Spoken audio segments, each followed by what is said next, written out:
আমার দাবি একটাই ভাই, আমার জীবনটা আমার বুকে প্রয়োজন ভাই। আপনি কি সিদ্ধান্ত নিয়েছেন? আপনি কি সেই এনজিও কর্মীকে বিয়ে করবেন? সিদ্ধান্ত মানে ওর কিছুই থাকেনি, এখন এখন আমি সিদ্ধান্ত পরে জানাবো। হ্যাঁ 16 বছর বেশ সংসার জীবন, মানে আমার ওয়াইফের সাথে আমার সাথে মানে খুবই ভালোবাসা ছিল, খুবই মিল ছিল, এবং সে আমার ছাড়া বাঁচতো না, অথবা আমি তার ছাড়া বাঁচতাম না ভাই। আজকের ঋণগ্রস্ত হয়ে আমি মালয়েশিয়ায় আইছি। আসার পরে 1-1.5 বছর খুব ভালো ছিল। 1.5 বছরের মাথায় যে আমার ওয়াইফ, সে আমার দেখতে পারে না, কথা বলে না। আসলে বিষয়টাকে কি জানেন, আজকে দীর্ঘ 1 বছর ওনার সাথে আমার গ্যাঞ্জাম ঝামেলা লেগেই আছে, ঠিক আছে। প্রতিনিয়ত ঝামেলার গ্যাঞ্জাম, রাগ, অভিমান, ঠিক আছে, সবসময় আপনার হাতে লেগেই থাকে। এখন সে আমার ডিভোর্স দিয়েছে, 20 দিন হচ্ছে, কিন্তু আমি চাই আবার নতুন ভাবে ফেরত চলে আসুক। কারণ আমার যে একটা মেয়ে আছে, সাপোজ এখন আমি আপনার হাতে বিয়ে শাদী করলাম, আমার ওয়াইফ বিয়ে শাদী করলো, তখন আমার ওয়াইফ কিন্তু ভালো স্বামী পাবে, বাট আমি কিন্তু ভালো বউ হবো। কিন্তু আমার এই বাচ্চাটা কপালে সারা জীবনের জন্য মনে করেন দুঃখ কষ্ট। আপনার বাচ্চাটা এখন কোথায় আছে? মানে আমার ওয়াইফের কাছে আছে আর কি এখন। আচ্ছা, আপনার ওয়াইফ তার বাবার বাড়িতে বর্তমানে। এই সংসারটা নষ্ট হয়ে যাওয়ার পিছনে কারণটা কি? আপনি তাকে কেন ডিভোর্স দিয়ে দিলেন? উনির ব্যবহার খুব খারাপ ছিল ভাইয়া। আমি কিস্তি তুলে বিদেশ পাঠাইছি 6 লাখ টাকা। ওর বাপ মা 1 টাকাও দিনি এবং আমার বাপ মাও দিনি। কিস্তির টাকা বর্তমানে কে পরিশোধ করছে? এখন ওইটাই পাচ্ছে। আমি চলে আসার পরে, আমি থাকাকালীনই ও কোনোদিন টাকা পয়সা দিইনি। আমি চলে আসছিলাম 5 মাস আগে। ওর বাসার দিকের ঝামেলার কারণে আমার মা যে নিয়ে চলে আসছিল। মানে আপনি সংসারে, তার সংসারে যতদিন থাকবেন সে এই টাকা পরিশোধ করবে না, সে তাই বলেছিল? পরিশোধ করবেও না, করিও না। কইছে হয় তুই আমার তালাক দিবি, আর না হলে অন্য কারোর সাথে চলে যা, আর না হলে হচ্ছে মরবি। যে কোনো 3টের ভিতরে একটা করার পরে আমি কিস্তি দেবো। এবার আমি চলে আসার পর ওর মার কাছে সুস্থভাবেও কিস্তির টাকা দিয়েছে। কিস্তির টাকা আমি 5 মাস বাপের বাড়ি থেকে 5 মাসেও ঠিক মতন টাকা দিয়েছে। আর এর আগ পর্যন্ত কেউ বলতে পারবে না যে আমার টাকা দিয়েছে। উনি সন্দেহ করতো। আপনার স্ত্রীকে যে সন্দেহ করতেন, এই সন্দেহ করার কি কোনো কারণ দেখেছেন? জি ভাই। আপনি দেশে থাকতে কখনো আপনার স্ত্রীর এমন কিছু কি দেখেছিলেন যেটাতে সন্দেহ করার মতো কোনো কিছু দেশে থাকতে? না না, মালয়েশিয়া যাওয়ার পর থেকে আপনি আপনার স্ত্রীকে সন্দেহ করার মতো ব্যাপারগুলো আপনি পেয়েছেন, আপনি সেটা বলছেন? জি। মানে কিসের ভিত্তিতে এই কথাটা আপনি বলছেন? আমার ভাই এটা মন থেকে আমি বুঝতাম, ঠিক আছে। যখন আমি দেখতাম আমার সাথে আপনার মনে ঠিক মতো কথাবার্তা বলে না, মানে আমার ব্লক করে দেয়, ঠিক আছে। আপনার কাছে আমার এতটুকু অনুরোধ ভাই, আমি এতটুকু ফরওয়ার্ড অফিসার আপনার কাছে অনুরোধ ভাই, ও আমার নিয়ে যা বলে না কেন, ঠিক আছে, আমি কোনো কিছু মনে করবো না ভাই। কিন্তু আমার দাবি একটাই ভাই, আমার জীবনটা আমার বুকে প্রয়োজন ভাই, আমার আর কোনো প্রয়োজন নেই, আমি কিছু পাইনি। আজ বলতে যে আমি সবকিছু মাথা পিতে নিচ্ছি, 2 দিন পরে বলবে কি সমস্যা, তখন আপনি বলবেন কি সমস্যা, কবে স্বামী তালাকের সাথে লাইন রয়েছে, ব্যাঙ্গালোর সাথে সম্পর্ক রয়েছে। আচ্ছা 6 লাখ টাকা ভাইয়া কিস্তি তোলার পর যদি 2 লাখ টাকা কিস্তি দেয়, আর 4 লাখ টাকা যদি 2.5 বছর পারে যায়, কিস্তিটা কেন যে বাড়ি বসবে না বলেন? কিস্তিওয়ালাদের টাকা আপনি পরিশোধ করবেন না, কিস্তিওয়ালারা আপনার স্ত্রীর বাড়িতে গিয়ে বসে থাকলে সেই মানে এটাতে কি স্ত্রীর দোষ? ওনার সাথে ওনার একটা রিলেশন ছিল। আপনি বলতেছেন যে কিস্তিওয়ালার সাথে আপনার স্ত্রীর রিলেশন আছে, তাই তো? জি আচ্ছা, এটা আমি বলছি, এটা মানে 100% শিওর। এই কিস্তিওয়ালার সাথে যদি ওর সম্পর্কই থেকে থাকে আপনার স্ত্রী, তাহলে আপনি কেন চাচ্ছেন তাকে ফেরত? ওই যে আমার সন্তানের মুখ তাকায়, কিন্তু মানুষ কিন্তু মাত্রায় ভুল করে ভাই, ঠিক আছে, সেই ভুল ওগুলো শুধরে নিতে যাচ্ছি আমি আর কি।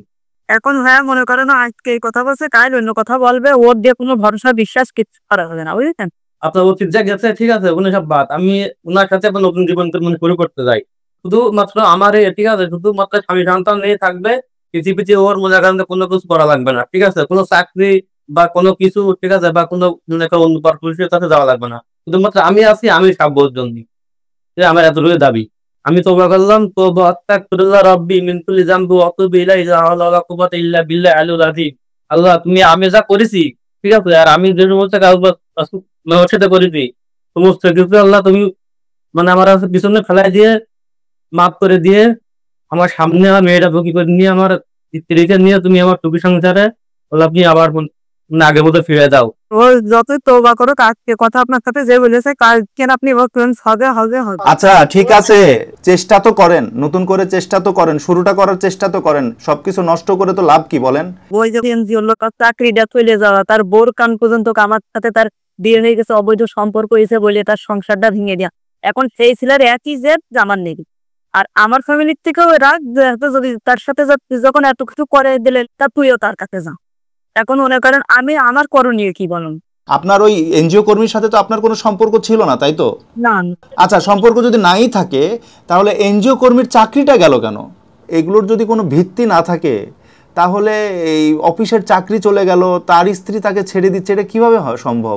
আপনার অফিসে দিয়ে যদি আমার চোখের সাথে বলে যে আমার বিটার বোর্ড সাথে সম্পর্ক হয়েছে, আমার বউ ছাড়াছাড়ি হয়ে গেছে কাইন, সন্দেহ করে আপনার স্বামী আপনাকে দোষ দিচ্ছে, এটা আমরা মেনে নিতে পারি বা মেনে নিচ্ছি, কিন্তু একজন এনজিও কর্মীর সাথে আপনার সাথে কোনো সম্পর্ক নেই, কিচ্ছু নেই, শুধুমাত্র কেউ আপনার নামে অভিযোগ দিবে আর তার উপরে ভিত্তি করে এনজিও কর্মীর চাকরি চলে যাবে, এটা কিন্তু অফিসিয়ালি হয় না।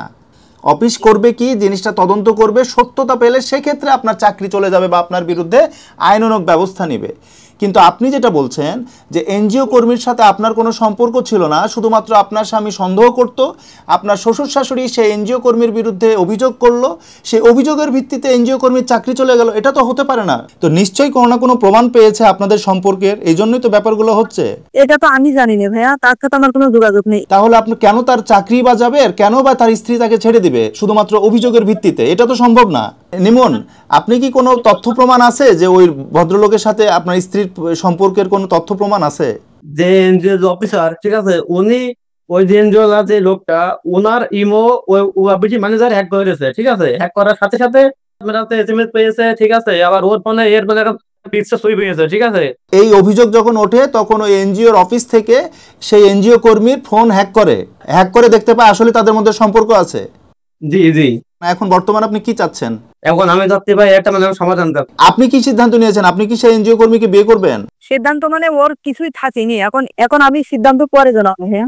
আসলে এই মুহূর্তে আর কিছু বলার সম্ভব হচ্ছে না, কারণ সিদ্ধান্তের ব্যাপার আছে। তো আপনার প্রতি আমাদের উপদেশ, আপনি যদি কোনো ভুলভ্রান্তি করে থাকেন সেগুলো সংশোধন করেন এবং ভবিষ্যতের দিকে তাকান এবং নিজের জীবনকে গুছিয়ে অন্যভাবে সাজানোর চেষ্টা করেন, নিজের সন্তানের দিকে খেয়াল রাখেন। আপনাদের একটা সন্তান আছে, আমরা আশা করব সন্তানের দিকে আপনারা খেয়াল রাখবেন, সন্তানটাকে অন্তত ভালো রাখার চেষ্টা করবেন, সম্পর্কটা ভালো না রাখতে পারলেও। আজ এই পর্যন্তই, ধন্যবাদ আপনাদেরকে।